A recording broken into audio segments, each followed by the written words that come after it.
Malupakanyisu pondolwayo izwa imithanda soyetu sibe moyamu unye. It's so funny how these three communities are very different. There's Overcome, there's Vrygrond, there's Muizenberg. Overcome is informal. Vrygrond is like, how can I say, it's a township. And then you go to Muizenberg, like suburban, and it's all in the same area.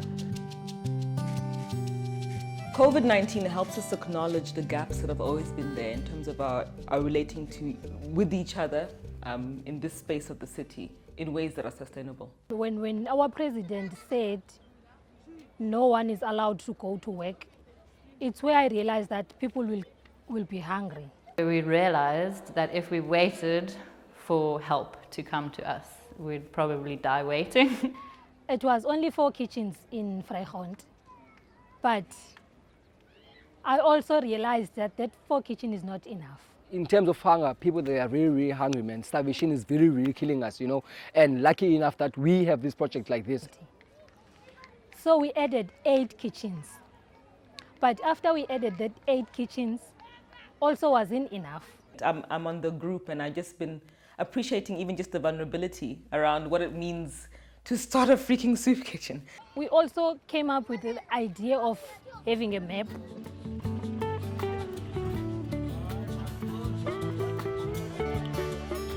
So when people see that map, they can see where they can go and dish food.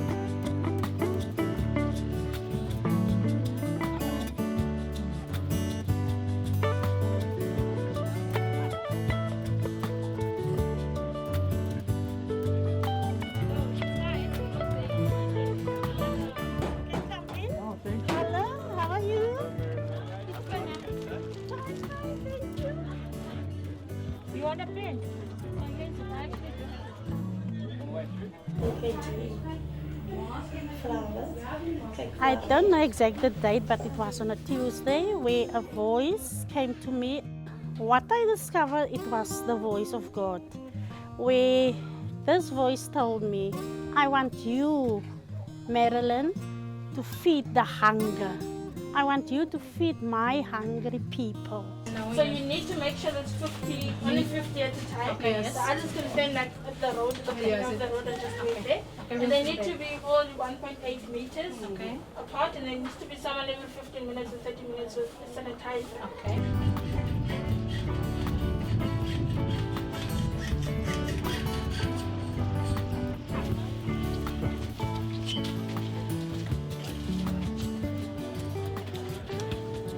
This is a lekker spot.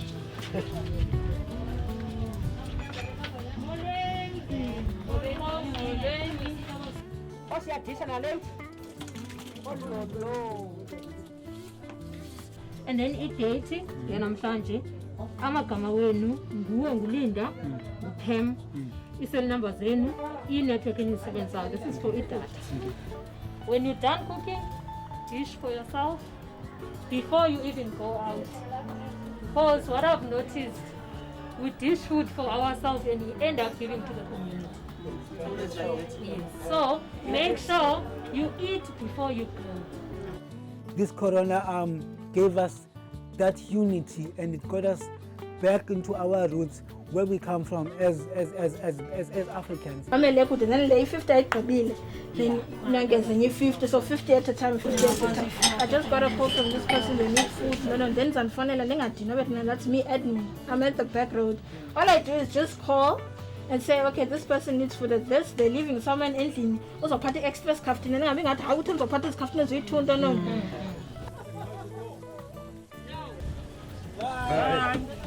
Bye. But like pots, pans, stoves, tables, gas bottles, knives, like everything, people just came. they were saying that they were doing things here, collecting food and things, and we bought a whole lot of stuff to donate, and I bought it in and saw that they were busy doing soup as well, and it's just awesome to do something. When we dish up food for the young kids and adults, we do it, we can say, man, like we're doing it out of love. Or it's all about pushing the Ubuntu, the spirit of Ubuntu. They are remarkable, and they just work all day, every day, for the love of their communities.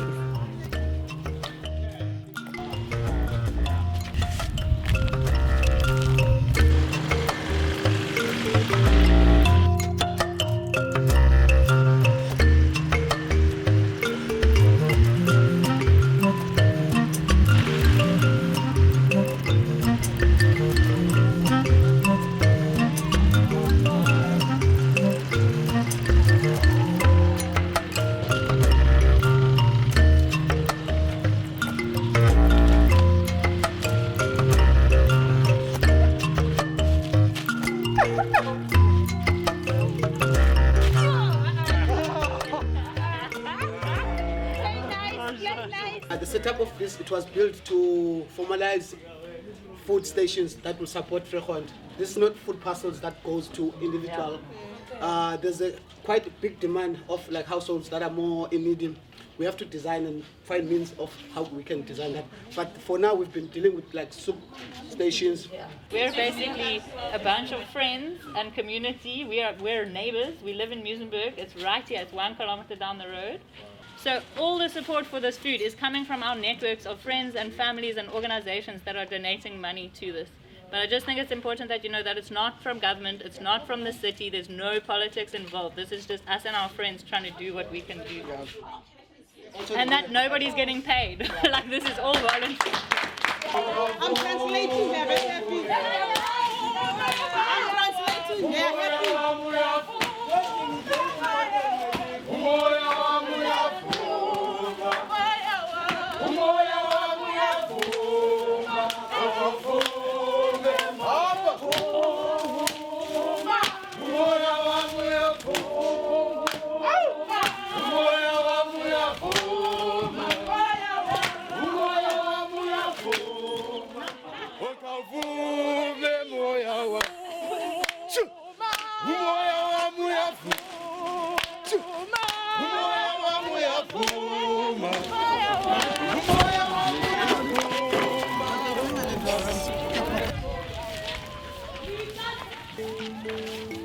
And then are you alright?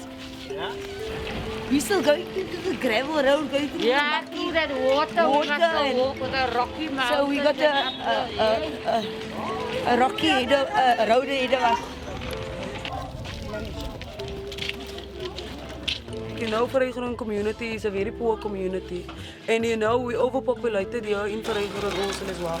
And what I also can say is, if you can go to one place, you can see there's more than 5 doors in one premises. So if you see more than 5 doors in one premises, you know there's more than 5 families living there. Even inspire us more because of the lockdown now, to feed people, because now it's even worse because people can't go out to work. And me and my mother-in-law, we started the kitchen. So we went to people and asked around, and we posted on Facebook to us if we can open like a feeding scheme, people can like support us. In Xhosa there's a saying that isandla sihlambe esinye isandla, meaning one hand washes another hand. So we got together and we started cooking for the community and seeing the faces of the children that were coming with their dishes for us to dish for them, seeing their smiles, seeing their appreciation when we are giving them food, bringing back the beauty of humanity. It's more people every day. From the 27th of March, I start to cook every day. I also go and call them. In the morning, in the porridge time, I call, porridge, porridge, porridge. Then you must see how they come out of their houses and come and stand in the queue.